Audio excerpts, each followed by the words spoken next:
What is up guys, Wraec here with a new video, and today I want to talk about a hero that might be very meta actually in phase 3 in the upcoming time. With the new heroes entering the battlefield, there is one old hero that I kind of want to point a finger on and want to show you guys, because this guy got an enhanced force right now, and it's of course Dunlingr. Dunlingr is a hero we already made a video about, and in theory he's always kind of good in PvP, but in reality many times you go through Supreme Arena lineups and you don't see a single Dunlingr in there. And the reason for that is many people actually don't own him. But now he got an enhanced force and it's actually pretty great. And first of all, let's talk a second about what this guy actually does. Once the battle starts, he puts up a bell, and you can see this bell right here, and that is an order. All heroes have to abide by that order, except for one ally that he protects. And the order that we see on the battlefield right now, that is the yellow one, that is Spellbind. That means they are not allowed to cast their ultimate skills. So no hero on the battlefield, aside from the one ally that he's protecting, is allowed to cast their ultimate skill as long as his bell is up. And he put it up right at the beginning of the fight. So in theory, you often see teams with, for example, Nero and Iron, with the idea that Nero will catch the Lily May counter, because Nero also casts his ult at the beginning of the fight, and then Iron can swiftly act and cast his ult as well. Against Dunlingr this wouldn't work. Dunlingr would put his spell up and neither one of those two would be able to cast an ult. So this is very potent. The other one is Cure Lock, symbolized by a purple-ish ring.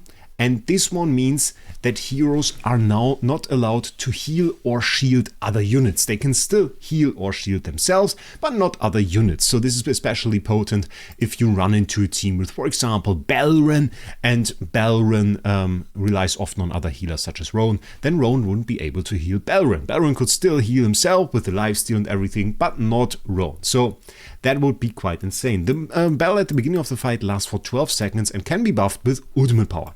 Now this guy got an enhanced force, and this enhanced force is pretty interesting and very Chinese.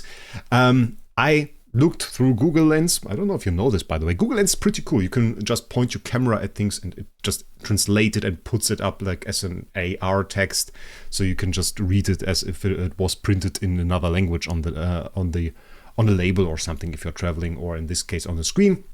So basically, every time the order ends or is refreshed, one of two effects is triggered depending on the order that you selected. And by the way, I kind of want to show that because I haven't really shown that. Let's end this very swiftly, and then I can put up a Dunlingr here so you can see this. So you put up the Dunlingr and essentially the furthest away ally gets protected, and you get this little thing on the side. So in there you can select between Spellbind or Cure Lock, depending on which one you want to activate. And you have to decide that it's not randomly selected or anything. You have to decide on that. So we see the two symbols there in the text from the enhanced force, and one, of course, this is the Spellbind one, and it says every enemy loses 150 energy and gets their haste reduced by 10 for 8 seconds.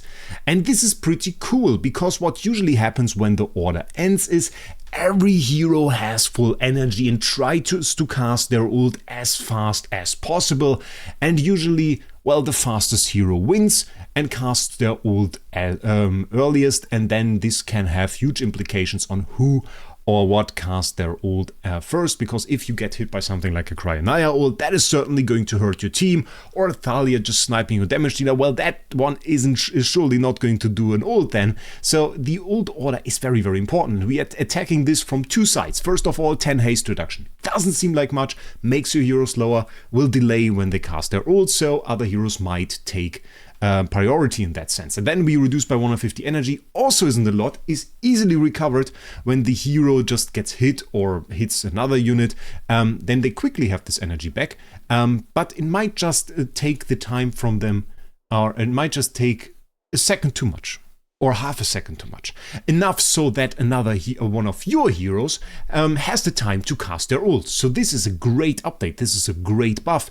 In a situation where your enemy doesn't have Dunlingr, well, they will certainly have a problem, because, well, only one of your units is immune to the Bell of Order. The other 4 are waiting to cast their ult, and they certainly want to do this faster than the enemy so that you get an extra advantage. And this This, ladies and gentlemen, this tries to make sure of that, and it does so very well, so I really like it. And then we have the second effect. Cure Lock, as I said, forbids every hero on the battlefield to heal or shield an ally. It says reduces the HP of the hero by 150% of that attack. I tried it, didn't really notice it too much, and reduces healing by 50 for 8 seconds. Most heroes don't really have healing. I assume it can be negative. This is the effectiveness of shields and healing provided. So if you would have negative that I would assume that 50% less shields and healing are provided, which is rather nice. Wasn't really too much of an opportunity here to test it. There are some heroes or some people, I would say, that use a team that kind of works into that. The Star-Lord would have a team. Wait for a second. No, but we can... Oh, it kind of has a few shields, I guess. We could try and use that. I didn't try and use this Cure Lock against him for now at all. We have 2 big shields at the beginning of the fight. I mean, those are the important ones for him. And those are provided to him by the... not by any other hero, but by the ability itself, so by the faction skill, so really doesn't help to go with Spellbind against this. Yeah, I mean, as long as the order is up, it's okay, but it really doesn't help you too much against shields and everything that are provided by just different abilities. So there are different ways to get it, and the order was still up, obviously, so we didn't even necessarily get the healing debuff. It's a big difference if you just go ahead and block their ults. It's just like a little bit easier on that one. And you can see the effect right now, 4 seconds into the fight, my Cryonia's already up, casting their ult, trying to get through there. Cryonia's lives a bit of a dangerous life at the moment, with all the big true damage dealers in the meta. But I think we will prevail on this one, actually. She has struggled a little bit to get through shields, and of course you can see right there, nearly died to the Damien. Damien, Chimera, Athalia, Belron, those are all heroes that Cryonaira is a little bit afraid of. Not so much a Bonnie, but in this situation she was still able to absolutely clean the team up, so big difference there when the enemy can't cast their ult and you don't get a Siren ult thrown into your face, like even faster than Pandora could ever charge a Cryonaya ult. But nonetheless, yeah, pretty dangerous to run into that Daemon, I have to say it.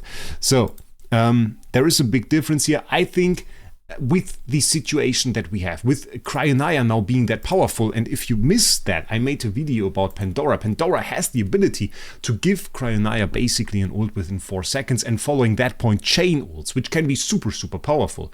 Cryonaya herself can't really punch through shields that well. She takes a second to go through that. If we ever get a season again where we can convert part of our damage to true damage easily, she will have a way better time with that. But still, in like all of the fights in my friend list, there's barely a team at the moment that I can't beat with this exact comp that you just seen. This is the same comp again. We are fighting Puzzle here. One thing to say, by the way, we have the Coreforge artifact here. You can see the circle is on the ground. As long as Cryonaya seems to not intend to move, so as long as she wouldn't switch the position, it seems like this circle, this Coreforge, stays active. So we kind of get a ton of extra haste, which helps a lot. Let's see if we can beat the Damien, or if we fall. We always have to look for the HP bar down below. Puzzles Damien somehow didn't want to deal a lot of damage to us, but okay, we take it. And now we were defeated. Okay, that was a little bit sad. We got hit by the Athalia while the Scalita was still on the way down. So that can happen to us. But still, you have a very powerful team if you just combine your Dunlingr with like Cryonaya at the moment. And I think Dunlingr will make its way now into more teams. One thing to note though, and this is something that I think has kept him out of the meta a little bit, is like it's actually tough to summon for an older hero. Dunlingr, as I said, wasn't really meta at the time. Many whales didn't even go for it. And now if you try to go and like collect your stellar crystals and you want to have something like a Baron and you can use it in PvP, and most of your heroes are maybe P3 or P4, then you kind of want to have them at a similar level, and that makes it really tough to actually get, even with high spending, these stellar crystals to do this for multiple heroes, or maybe even old heroes. I recently joked that because I think Star-Lord, and shout out to Fight Club, by the way. I will put the link down in the description. It's a great server for PvP.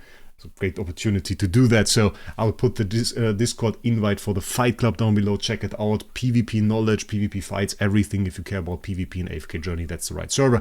He was talking about Athalia Enhanced Force, if that potentially arrives. And I was like, no. What they're going to do is they're going to do Burial Enhanced Force, and they're going to make it stronger than Athalia. And Burial is going to be stronger than Athalia then, and then you want to have him. And on my account, he is Supreme Plus. And I know that is more than on most accounts, because like it's so difficult to summon for an older hero and say, okay, I want to get like this Burial to P4 now, because you're always saving up for the next one, because it's going to power creep. And now with Enhanced Force, they're kind of taking a step back and saying, okay, we are going to make this hero more powerful. For Dunlingr, I don't think it really changed his power level, even though it made him a little bit better at what he could already do. I don't think it really changed the meta. It just refined his effects, I would say. But for many heroes, it is just like, okay, they were kind of bad before, now they are really, really good. And I will give the example of Nero. Nero was really bad, now he's really, really good. And so those older heroes getting pulled in the meta, it certainly has advantages and disadvantages, I have to say. For me personally, I was hoping Saida is kind of bad so that I could pull a little bit more for Dunlingr, but I'm aiming now with the release to get my Dunlingr to P3 and kind of show, well, that he's a very strong hero, and at P3 I think I'm very well set on this. So yeah, I hope you should enjoyed this little demonstration of Dunlingr. Maybe we do one more fight for the end where I can now lose and break everything again. Who do we fight? Who do we fight? Does Swampy Tough have a good team? Swampy Tough is always a very interesting enemy. He probably has a very interesting team. Ooh, the counter. Okay. He has a counter here.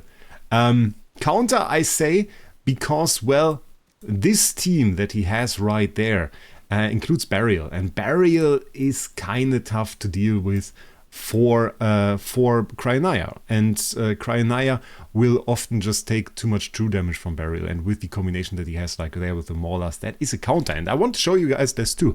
Tons of true damage, dealing true damage to Cryonaya, especially during her ult, will be a big problem for her. So that is a good strategy to follow on this.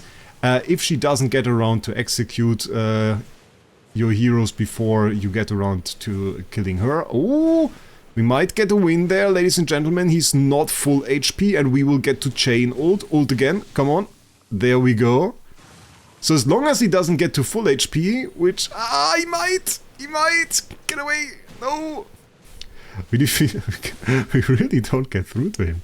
That's annoying. Yeah, okay. You got the win there. Look at that. Look how much damage he tanked. Yeah, Burial is really a counter to Cryonaya. He can out-sustain her, and then with the true damage even get through her shield. But look how much damage he actually did. That is crazy. That is really crazy. He took 92 million. If we had like a little bit more damage on her, I think we would have won.